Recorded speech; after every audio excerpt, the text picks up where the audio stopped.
Allez, on va accueillir comme il se doit notre deuxième invité du jour, Alexandre Camino. Alexandre, bonjour, bienvenue sur Eau Radio. Bonjour, merci de me recevoir. Alors Alexandre, je disais en préambule, vous avez mené une enquête sur les inégalités de justice en France, mais peut-être avant d'en parler, nous rappeler en quelques mots donc pourquoi vous avez mené cette enquête, et notamment c'est dans le cadre de votre cursus. On rappelle que vous êtes étudiant en école de journalisme, donc quelques mots pour nous dire ce que vous faites en tant qu'étudiant en école de journalisme et pourquoi avoir mené cette grande enquête. Alors tout à fait, c'est à la base c'est un travail donc universitaire servant à valider ma dernière année en école de journalisme.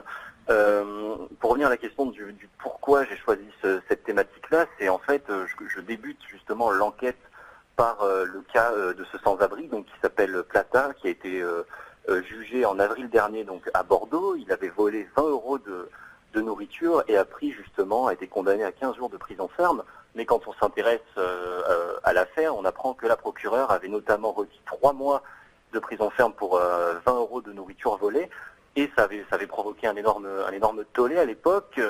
Et quand j'avais vu ça, j'avais été d'une part donc interloqué par la sévérité quand même apparente de la réquisition, et je m'étais interrogé. Dans un premier temps, je voulais comprendre pourquoi on avait l'impression que c'était sévère, comment ça fonctionnait, mais surtout comme je disais, ça avait provoqué un tollé, par exemple, sur les réseaux sociaux, et on entendait beaucoup parler de la justice à deux vitesses. Et ces termes-là, justice à deux vitesses, ils ont quand même une connotation assez péjorative. Ça induit que la justice, l'institution judiciaire serait à la botte des puissants, comme on dit, ou des plus riches. Et je trouvais ça assez dangereux de laisser perdurer ces termes sur les réseaux sociaux sans qu'on y apporte une réalité tangible ou des faits concrets, ou qu'on se penche un peu sur ces termes-là et sur ce qu'ils veulent vraiment dire en fait. Alors quelles sont les principales difficultés théoriques que vous avez pu rencontrer alors que vous abordiez cette question autour des inégalités devant la justice en France? En fait, la principale difficulté, c'est que c'est un monde assez opaque. L'institution judiciaire, c'est un monde assez fermé. C'est difficile d'avoir les principaux acteurs, de pouvoir les rencontrer. Par exemple, à Bordeaux, ça a été extrêmement compliqué. Je n'ai pas pu aboutir à parler, par exemple, à la procureure ou des personnes de ce type-là. Après, c'est vrai que quand on recherche, on trouve des avocats qui ont des choses à raconter, des procureurs ou des personnes de ces acteurs-là. Il y a eu une autre difficulté, c'était pour donner la parole au ministère de la justice, pour pouvoir avoir quelqu'un qui accepte de parler, à qui on pourrait confronter des statistiques. C'est ces difficultés-là qui sont intervenues en premier dans le déroulé de l'enquête, mais au final, j'ai réussi à trouver pas mal de personnes qui ont accepté de me donner leur propre vision de la justice. Alors des inégalités, malheureusement, c'est vrai qu'il y en a, mais notamment des inégalités de traitement qui sont bien réelles. On arrive à la conclusion dans l'enquête justement que oui, il y a des inégalités de traitement, mais il y en a beaucoup. C'est-à-dire le danger, ce serait de s'arrêter aux simples inégalités de moyens en fait entre riches et pauvres, parce que c'est un aspect qui est à prendre en compte quand même, mais il y en a beaucoup d'autres.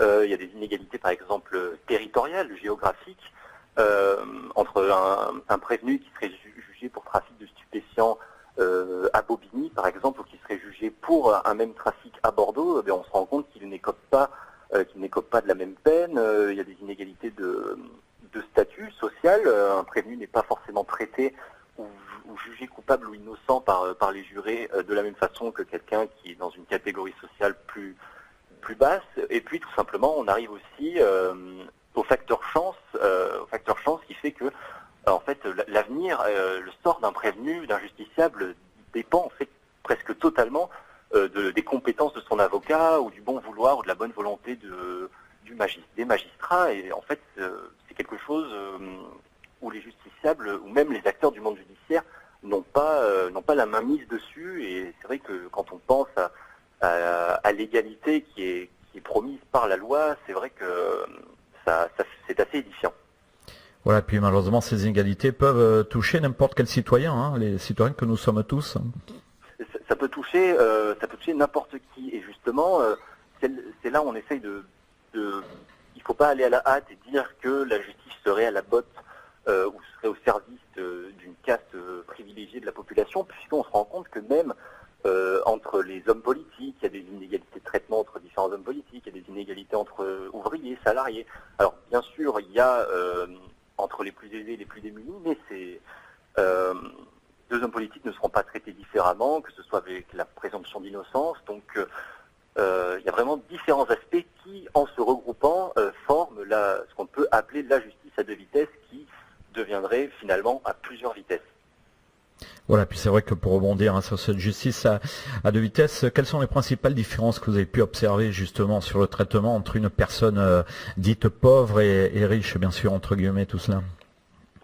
Par exemple, déjà la toute première différence qui est presque déterminante, c'est qu'une personne plus démunie, on va dire, commet un crime dans la rue, au plus bas, alors qu'une personne plus aisée, donc ce qu'on appelle des crimes dits de col blanc, il s'effectue souvent dans l'intimité d'un bureau et échappe à la surveillance policière, pénitentiaire ou juridique.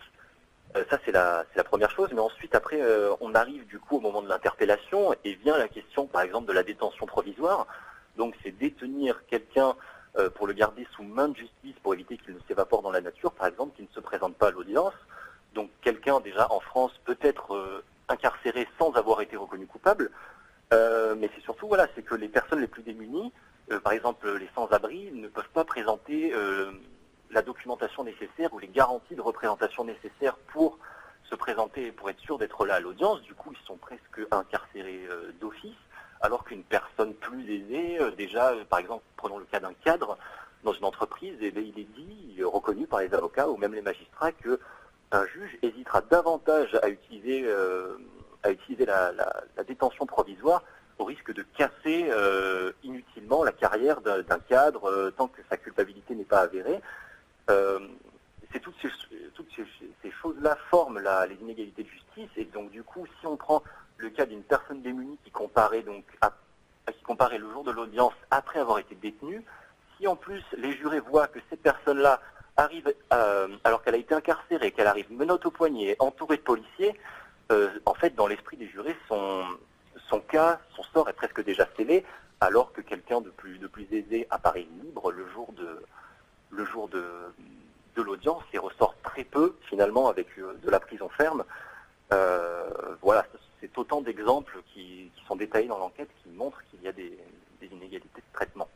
Et oui, il y en aurait d'autres à présenter, mais on redira quelques mots bien sûr sur votre grande enquête. Mais peut-être pour conclure, alors c'est vrai, on va rappeler la justice, c'est quand même l'un des fondamentaux, l'un des piliers de notre démocratie. Alors si l'institution ne fonctionne pas de manière régulière, est-ce que ce ne sont pas les principes et valeurs sur lesquels repose la société qui sont en danger, Alexandre?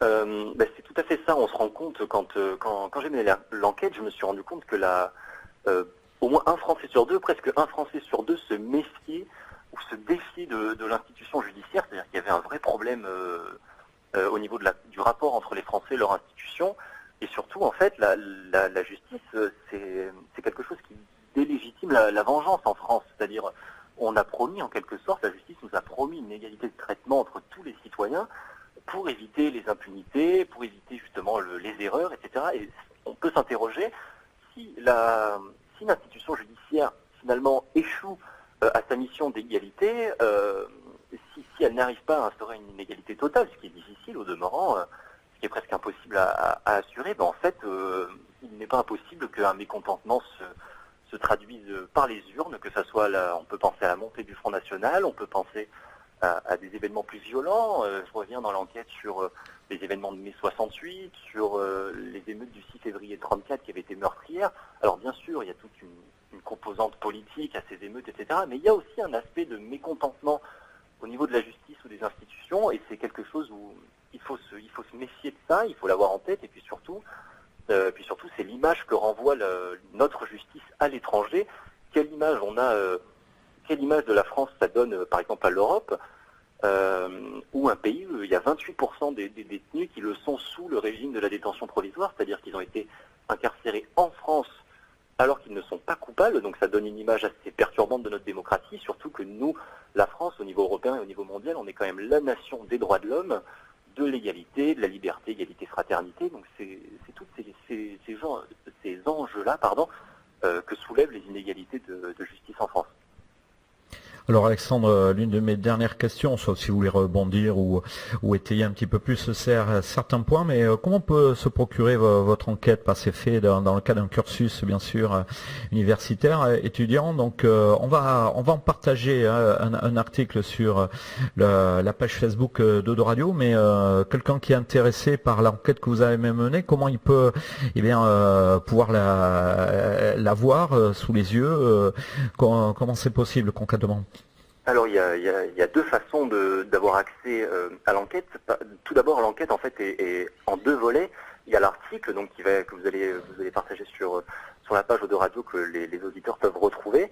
Mais sur cet article-là, il y a un lien à plusieurs reprises qui mène vers un site dédié à l'enquête qui sert un peu de base de données. C'est-à-dire là où n'importe quel lecteur peut avoir accès à toutes les sources que j'ai utilisées, tous les ouvrages, à mon enquête sous forme PDF, ou même retrouver le lien de l'article, ou des articles complémentaires, des infographies, les vidéos entières des interviews.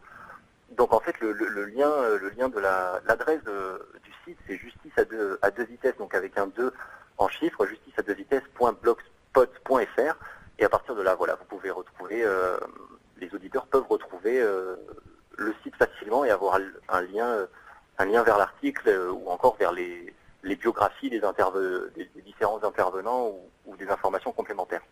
Voilà, mais on va partager, puis on peut rentrer en contact avec vous si besoin, quelqu'un qui vraiment peut être intéressé pour, je sais pas, pour dans un autre cadre, pourquoi pas même scolaire. Après, voilà, vous mettez ça à disposition, mais il faut citer les sources, oui. Bien sûr, si on utilise une partie de vos interviews, par exemple réalisées dans cette enquête. Mais là, on pourra échanger avec vous également. Toutes les coordonnées sont mises à disposition également. Bien sûr, il y a un onglet contact pour me contacter si des personnes ont des questions, des précisions. Bien sûr, il n'y a aucun souci. Le but de l'enquête était justement de partager, de relayer ce contenu brut-là, parce que au tout début de mon enquête, je me suis aussi rendu compte qu'il y avait très peu de choses qui avaient été faites là-dessus, et surtout très peu de visibilité concrète. Donc j'ai vraiment voulu ouvrir mes données à tous les lecteurs. Très bien. En tout cas, Alexandre, sauf si vous voulez rajouter un dernier mot. Oh, pour ma part, c'est bon. Bon, mais en tout cas, merci à vous, Alexandre. On rappelle, vous êtes étudiant en école de journalisme. On peut citer d'ailleurs l'école de journalisme. Ah, mais c'est ça, c'est à l'EFJ Bordeaux. Voilà, en tout cas, merci. On vous souhaite plein de bonnes choses pour la suite. Et puis, concernant l'enquête que vous avez menée sur les inégalités de justice en France, on va relier ça sur le Facebook d'Odo Radio. Allez, merci, Alexandre. Merci à vous. Voilà, c'était donc Alexandre Camino, étudiant en école de journalisme à l'EFJ, qui nous a situé quelques infos concernant la grande enquête qu'il a pu mener dans le cadre de sa 3e année en tant qu'étudiant en école de journalisme autour des inégalités de justice en France. Allez, c'est la toute dernière partie de notre journal, c'est l'agenda culturel avec quelques infos.